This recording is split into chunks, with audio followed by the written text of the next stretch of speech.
কেশরটা কি সুন্দর গন্ধ। নমস্কার বন্ধুরা, শুভ সকাল। সবাই কেমন আছেন? আশা করি সবাই খুব ভালো আছেন। তো আজকের শনিবার, এখন বাজে বেলা 11টার মতো। আজকে আমার ভিডিওটা এখান থেকেই শুরু করছি।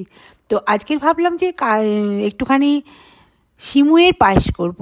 তো সিমুয়ের পায়েস করার জন্য প্রথমে একটু ঘি দিয়ে 1 চামচ মতো কাজু কিশমিশটা ভেজে নিচ্ছি। এই যে, যদিও সিমুইটা রোস্টেড, তাই জন্য নইলে সিমুইটাই আগে ঘি দিয়ে ভাজতাম। তো এখন ঘি দিয়ে কাজু কিশমিশটা ভেজে নিই একটু। সিমুইটা রোস্টেড, তাই সিমুইটা আর ভাজতে লাগবে না। কাজু কিশমিশটা ভেজে সেই কড়াইতেই, একটু ঘি ছিল সেই কড়াতেই আমি 1 লিটার দুধ বসিয়ে দিলাম। তার সাথে 3টে এলাচও থেতে করে দিলাম। দিয়ে সিমুইয়ের পায়েস, আজকে শনিবার, তো সবাই বলছে আমরা সিমুইয়ের পায়েস খাবো। পায়েসটা বানানোর মূল উদ্যোক্তা হচ্ছে আমার ছেলে। ওই আজকের বললো সিমুইয়ের পায়েসটা আমি বানাবো, মানে ও শিখবে, কোনো দিন বানায়নি, শিখবে। এরকম, তাহলে চল তুই বানা। যখন আমার বিয়ে হয়েছে তখন ঘন ঘনই সিমুইয়ের পায়েস হতো। খুব সুন্দর সিমুইয়ের পায়েস আমি তখন খেয়েছি। তো আমার বাপের বাড়িতে খুব একটা সিমুইয়ের পায়েস আমি কোনো দিনই প্রায় খাইনি। এই দেখুন, অনেকগুলো এনেছি, জানেন, সবাইকে দেওয়ার জন্য এনেছি। তো সবাইকে, মানে যারা আমার দেওয়ার কথা তাদের সবাইকেই দিয়েছি। আর আমি নিজে ঘরে 2টো রেখেছি। তো আমি একটু কেশর দিচ্ছি, অল্প সামান্য কেশর আমি দিয়ে দেবো। এবার সিমুইটা দিয়ে দেব।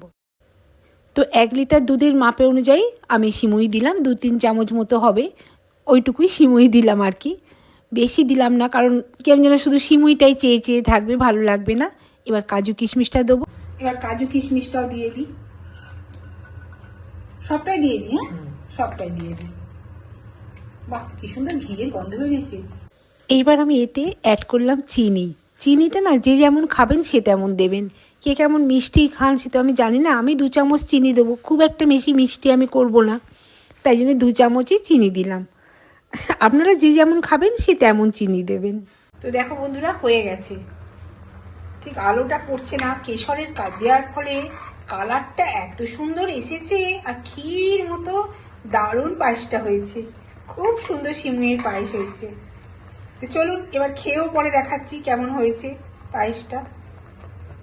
আজকে শনিবার, একটু বেরোবো, কোথাও একটু বেরোবো, তা লাঞ্চ সেখানেই করব।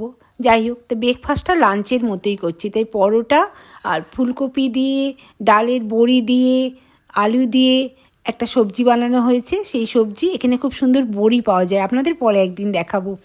আর সিমুইয়ের পায়েস তো রয়েছে, সুইট ডিশ, আর ডাল, একটু ঘন ঘন মুগের ডাল। তো চলুন, কেশরটা দেওয়ার জন্য পায়েসের কালারটা ভারী সুন্দর এসেছে। তো সে যাই হোক, আজকের ভিডিওটা আমি এখানেই শেষ করছি। দেখা হবে নেক্সট ভিডিওয়। সবাই ভালো থাকবেন, সুস্থ থাকবেন। টাটা।